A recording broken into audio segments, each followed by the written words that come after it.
pripomíname narodenie nášho Pána Ježiša Krista, dnes oslavujeme zjavenie božstva, pripomíname si príchod budúceho z východu, Ježišov krst a pamiatku svatosti v Káni Galilejskej, kde Ježiš urobil svoj prvý zázrak.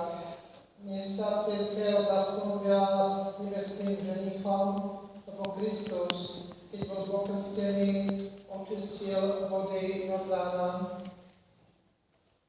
Dnes sa mudrci ponáhľajú pokloniť sa kráľovi a odovzdať mu svoje dary a hostia majú radosť vody premenené na víno. Aj my sme sa zišli, aby sme sa poklonili novonarodenému kráľovi a preto podľa zvyku v našich krajoch, kde spožívame vodu, soľ, kriedu a tymián, ktoré použijeme pri požehnaní našich domovov. Veľmi ťa Bože, všemohúci Otec, že si dnešného dňa svetlom hviezdy zjavil svojho Syna všetkým národom. Veľmi ťa Bože. Veľmi ťa Bože, že si nám Ježiša pri jeho krste v Jordáne zjavil ako svojho milovaného Syna. Veľmi ťa Bože. Veľmi ťa Bože, že tvoj Syn na svatom vtáne premenil vodu na víno a tak zjavil svoju moc. Veľmi ťa Bože. Modlíme sa.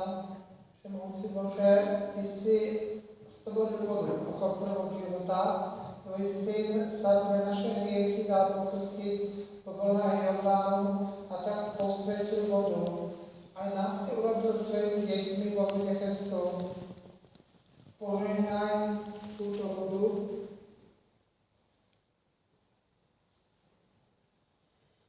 Silou Ducha Svätého, aby nás posilňovala a obľúbila nás milosť Svätého Krstu a chránila nás pred každým zlom tela i duše. Daj, nech sa stane všetkým, ktorí si ňou robia príbytok znakom Tvojej moci a blízkosti skrze Krista, nášho Pána. Amen. Požehnajme teda soľ. Všemohúci Bože, pokojne ťa prosíme, požehnaj túto soľ, ktorú svojmu prorokovi Eliášovi si kázal nasypať do prameňa, aby voda vrátila blahodárnu silu. Aj my sypíme soľ do vody a prosíme ťa, aby nás pokropenie touto vodou oslobodilo od nepriateľských útokov a pomohlo nám žiť pod slavou ochraňou Ducha Svätého skrze Krista, nášho Pána. Amen.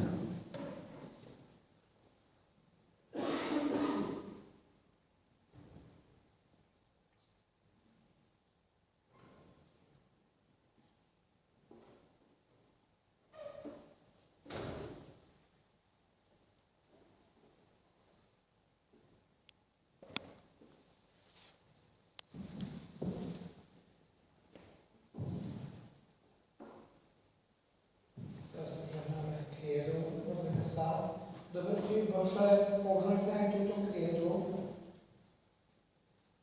ktorou urobíme na kríža a vkladom do našich príbytkov.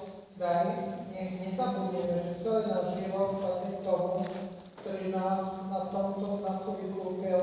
O to ťa prosíme skrze Krista, nášho Pána. Amen.